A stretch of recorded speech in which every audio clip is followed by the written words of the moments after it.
O consultor tem sentimento? Ele pode ter sentimento? Ele deve ter sentimento?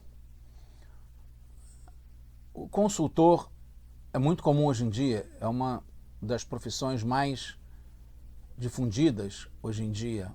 Vários tipos de pessoas profissionais se tornam consultores, conselheiros.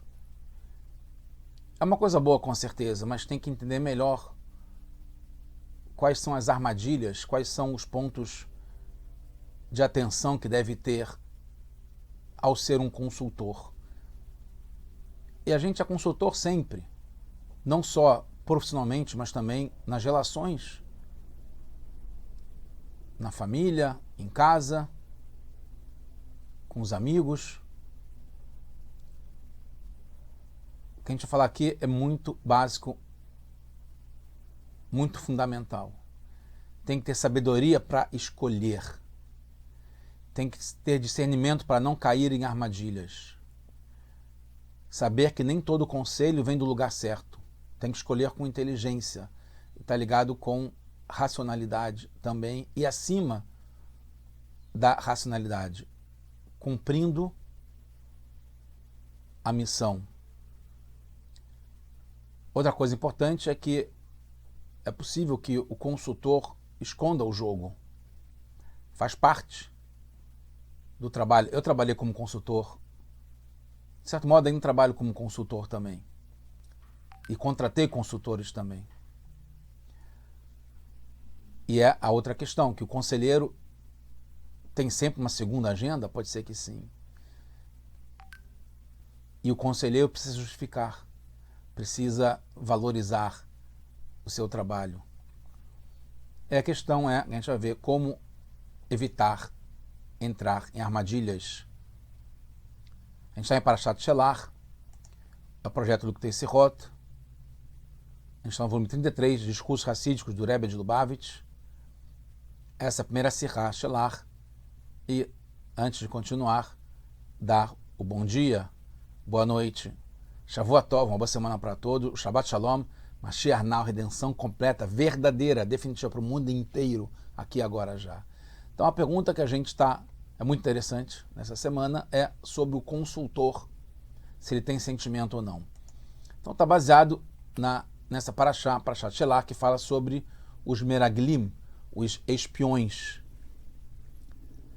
A gente está no Sefer Bamidbar, no livro Bamidbar, é o capítulo 13, versículo 3, Parashat Shelach, que Moshe mandou, Vaishlach Otam Moshe Mior Paran, Moshe mandou saindo de Paran,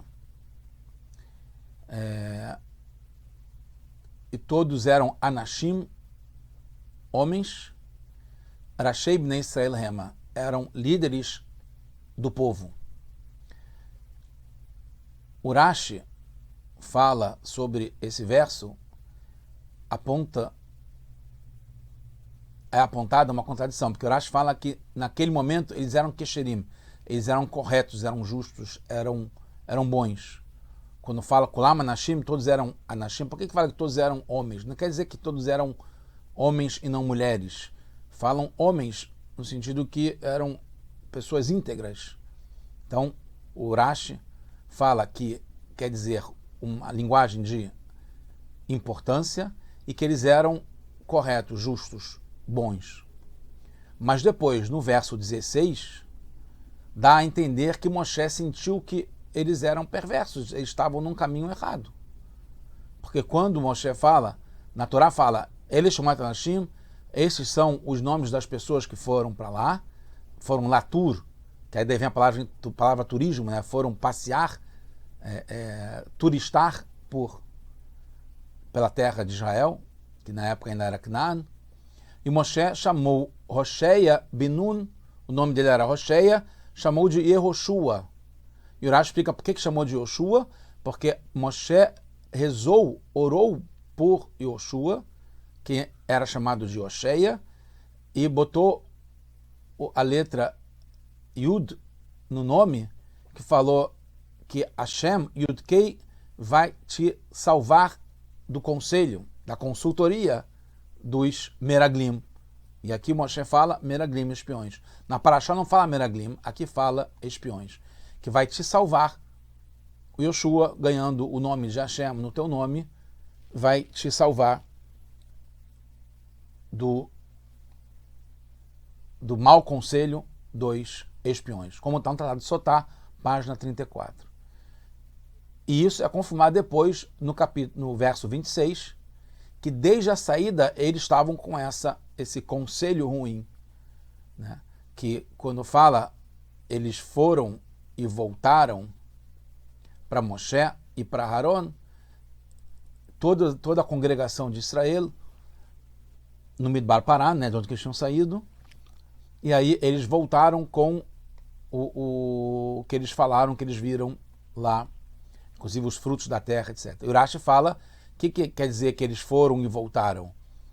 Está juntando a ida com a vinda. Né? Assim como na ida já estavam com um conselho ruim, de novo, conselho etzá, de consultoria, também estavam assim quando eles voltaram, e vice-versa, assim como está no Tratado de Sotá, aí no caso, página 35.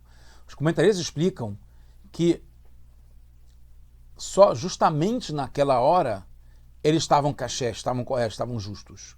Quando eles foram escolhidos e nomeados, mas no caminho já se transformaram.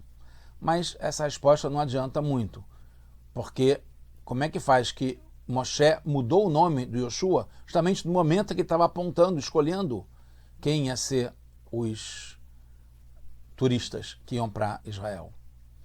Foi antes deles saírem do caminho, para o caminho, né? E literalmente saírem do caminho. Então, por que a necessidade de trocar o nome de Yoshua, acrescentar o Yud, que virasse o nome de Hashem, Yud Kei, no nome de Yoshua, de Hosheia, para salvar da opinião do conselho dos espiões? Tem comentaristas que explicam que a mudança aconteceu quando Moshe foi explicar a missão. Então entrou o Yetzer Hará, um instinto de fazer coisas negativas neles. Né? E aí quando eles voltaram para Moshe, pedindo mais detalhes, né, no verso 18, eles já estavam diferentes. Aí que o Moshe percebeu e acrescentou o nome de Hashem no nome do Hosheia, virando Yoshua. Mas também não é 100%. Afinal de contas, primeiro, Urashi diz, Urashi fala que estavam corretos naquele momento, quer dizer, será que foi tão rápido assim? Estavam corretos e aí, num piscar de olhos, já estavam com um conselho ruim? Segundo, Urashi deve ter falado, então, que o instante foi só quando foram nomeados, mas que quando eles voltaram para falar com Moshe já estavam pervertidos, corrompidos. Terceiro, porque Moshe não mandou outros? Ele tinha certamente poder fazer isso, foi ele que nomeou. Ele podia desnomear e mandar outros. E a esperança que o Yoshua e o Caleb conseguissem mudar não é suficiente para o risco que estava correndo, inclusive porque realmente se percebeu que deu ruim, como se diz em bom português, ou não tanto. Desde o começo já havia controvérsia em enviar ou não. Então tem que a Hashem falar, na sua opinião, pode mandar. Se você quer mandar, você manda. Shlach lecha, para você. Né? Urashi explica nesse verso 2, né? Segundo o teu conhecimento, ledatcha, segundo a tua noção, a tua avaliação. Mesmo Moshe tendo ouvido de Hashem que não precisava mandar, porque Hashem fala, por mim não precisa mandar, mas se você quiser, você manda. E depois fala que Moshe, em Devarim, ele lembra e fala assim que ficou, aos meus olhos, parecia bom. E aí eu peguei de vocês 12 para mandar para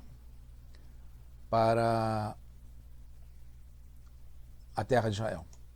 Urashi explica no versículo aqui 23, o que quer dizer que vai estar bem na Adavar, o que ficou bom aos meus olhos, que eu mandei vocês, que como se fosse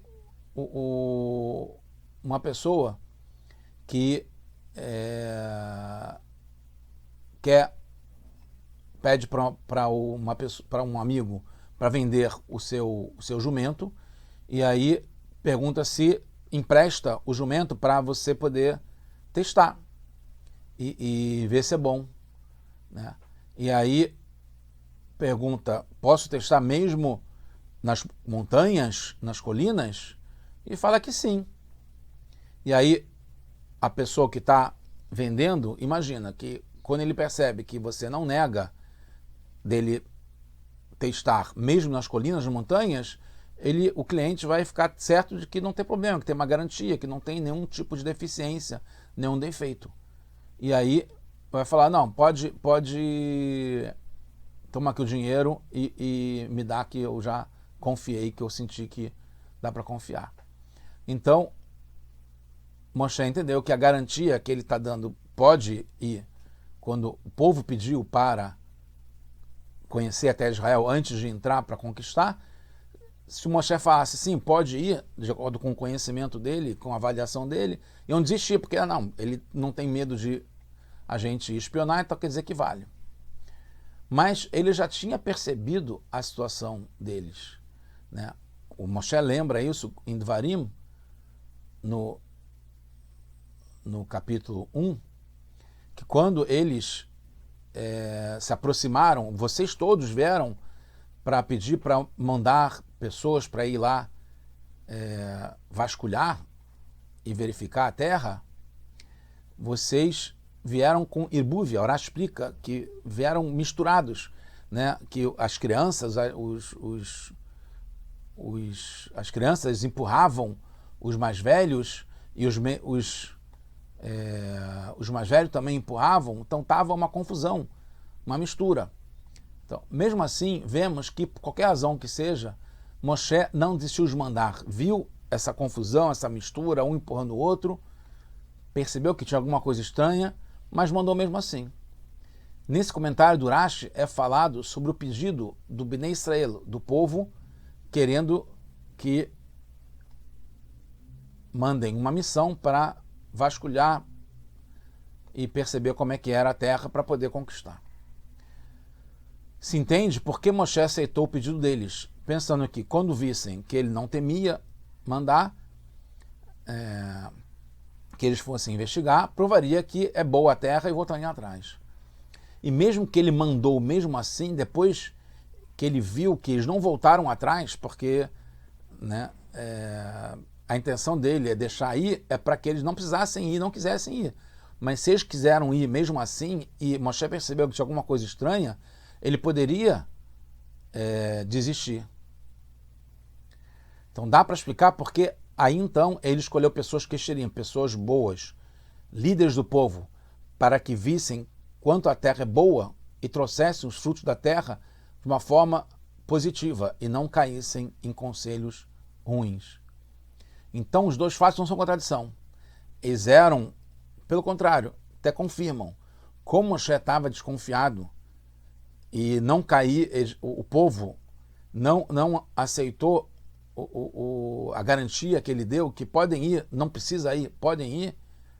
Eles quiseram ir mesmo assim, então ele quis colocar pessoas boas, mas rezou e mudou o nome do Yoshua, do Hoshea para Yoshua, porque percebeu que tinha uma pegadinha aí, que podia ser que não era suficiente de mandar pessoas boas, que eles poderiam se transformar e trazer um relato negativo.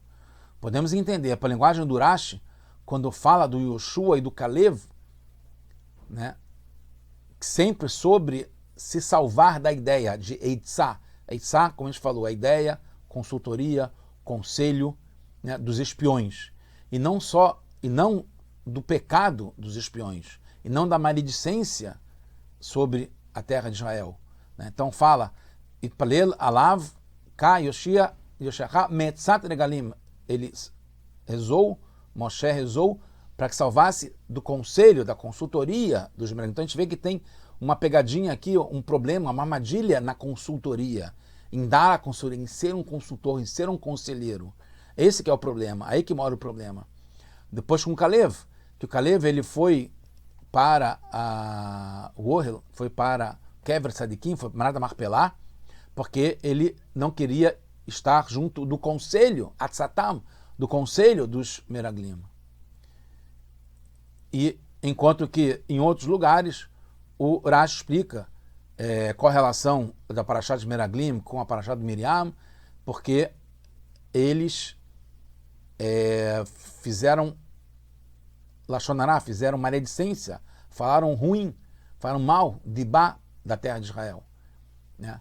E depois fala que eles estavam com essa intenção de falar mal, né? Fala sobre o pecado. E aqui o Rashi não fala sobre pecado e sobre maledicência, fala sobre a consultoria, essa eitzá, esse conselho, a ideia, que era boa no início, mas poderia e levou ao erro. Então por isso tem que tomar cuidado nessa consultoria, porque tem uma pegadinha, uma armadilha na própria consultoria, no próprio conselho. Quando se percebeu que estavam querendo ir para dar conselho, Moshe percebeu, tem algum problema aqui, pode ser que dê ruim. Na Parashá inteira, a linguagem usada é de visita, passeio, turismo, vai o turo et haaretz, que eles foram visitar, passear. E nem é usada a palavra espiões, meraglim não é usado. O objetivo não era espionar, mas sim visitar e observar. E quando Moshe percebeu a intenção que não era só visitar, e queriam dar consultoria, ele rezou para que a consultoria não virasse espionagem, como acontece, como a gente vai ver em seguida. Moshe quis evitar que Yoshua passasse de turista para relator, né, da situação na terra de Israel, quase como se fosse um jornalista, num bom sentido, que não muda a notícia, e passasse, não queria que ele passasse a ser um consultor, um conselheiro, um espião, que não foi a intenção do Moshe, e, de certo modo, nem do povo. E também foi a intenção do Calev com a sua tefilá, com a sua oração, porque ele não sabia que a intenção e o conselho que queriam dar era ruim já. E, na verdade, Calev não queria saber nem do conselho deles, mesmo que fosse bom, porque não era para ter nem conselho bom nem ruim, não era para ter conselho. Ele se manteve fiel à missão do Moshe, que era ir lá visitar, passear, não fazer uma consultoria, não pegar ideia e fazer um relatório com recomendações. Era só para ver como era. Era técnico. Por outro lado, eles se verem como espiões, né, os Meraglim, os outros líderes, os 10 líderes que acabaram se comportando como consultores, conselheiros e espiões, que não dar consultoria, não era motivo suficiente para abortar a missão do Moshe. Não era certo que levaria a resultados indesejáveis. Era apenas uma pegadinha, uma suspeita, uma possibilidade, uma armadilha que Moshe queria deixar que eles passassem por isso, mas que eles tivessem sucesso. Por isso que ele rezou para que os dois transformassem os outros 10, se eles caíssem na pegadinha da consultoria. Tem mais uma questão, que era usar o sentimento, não só a parte racional. Tem mais uma questão que, em princípio, Rashi não abordou.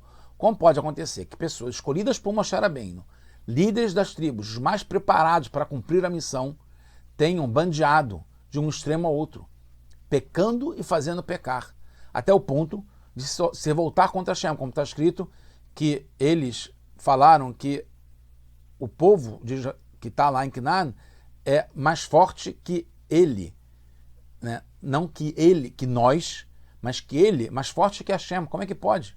Acharam que o povo que eles iriam conquistar era mais forte que Hashem. Isso foram os espiões que caíram na armadilha da consultoria. Na linguagem do Rashi, entendemos a raiz e o motivo que levou a essa queda até o ponto da rebeldia, né? Que é Atzat Meraglim, que é o conselho, a consultoria. Ter conselho da consultoria implica necessidade de procurar e encontrar armações e truques para poder vender o peixe, literalmente. Algo escondido e secreto. E não só isso, tem que agir de modo escondido e secreto, para que não seja descoberto. Eu trabalhei como consultor, assim, é triste, mas tem que ser feito, você tem que falar de um modo que não é exatamente aquilo que você está fazendo, para não atrapalhar o resultado. Então tem que evitar ser impedido de ter sucesso. Assim como Yosef falou para seus irmãos, que está em Bereshit, em Miketz, que Yosef fala para eles, vocês vieram para espionar, para ver coisas ruins na terra. Vocês vieram procurar coisa, procurar confusão. E eles falam, não, a gente veio só para poder pegar comida. Segundo Yosef, eles se esconderam. E esconderam o verdadeiro motivo pelo qual foram para o Egito. Então, essas armações e truques faz parte do comportamento de um consultor que tem que descobrir uma coisa que está escondida. E ele tem que se esconder para isso. Por isso, Moshe queria que fossem só turistas e não espiões e não consultores, para não se desviarem da verdade. Depois, ele mandou espiões, no caso de Yazer, por exemplo, mais tarde. Mas tem que tomar cuidado para não cair nessas armadilhas. E Moshe depois aprendeu e conseguiu neutralizar isso quando foi no caso, no final dos 40 anos no deserto com Yazer. Terminando, Moshe está ligado com a virtude da verdade, Emet. Moshe é Emet, verdade verdadeira. Que é o atributo da Torá, Torá Temet. A Torá também é verdade, não tem compromissos. Então, para ser um Sheliach, um emissário do Moshe, precisa ser 100% ligado com a verdade. Por isso, quando os espiões se afastaram da verdade, eles perderam a força de quem enviou a missão do Meshaleach, que é Moshe. Um emissário não pode mudar a missão para a qual foi enviado. A gente tem uma missão aqui nesse mundo, que é trazer Hashem para morar aqui nesse mundo, aqui embaixo. Essa é a nossa missão principal. A gente não pode se desviar, tem que ser de verdade fazer isso. O Yoshua e o Kalev não deixaram de ser shluchim, de emissários do Moshe Rabbeinu. Por isso que depois eles entraram em Israel, como está explicado, e depois continua na Parashá, que eles falaram que a terra que a gente foi passear, que foi ver, ela é boa, muito, muito, meod, meod, não temam, a gente vai conseguir engolir como pães eles que estão na terra, não tenham medo.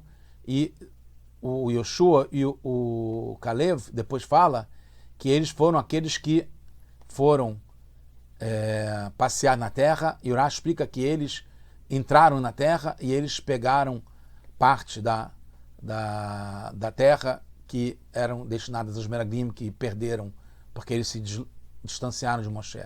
Então a gente, concluindo, a gente está nessa missão já há muito tempo, já cumprimos a missão sem se desviar nem para a esquerda nem para a direita, seguindo de verdade para a terra de Israel, que a gente vai entrar agora, se Deus quiser, já com Mashiach. Now.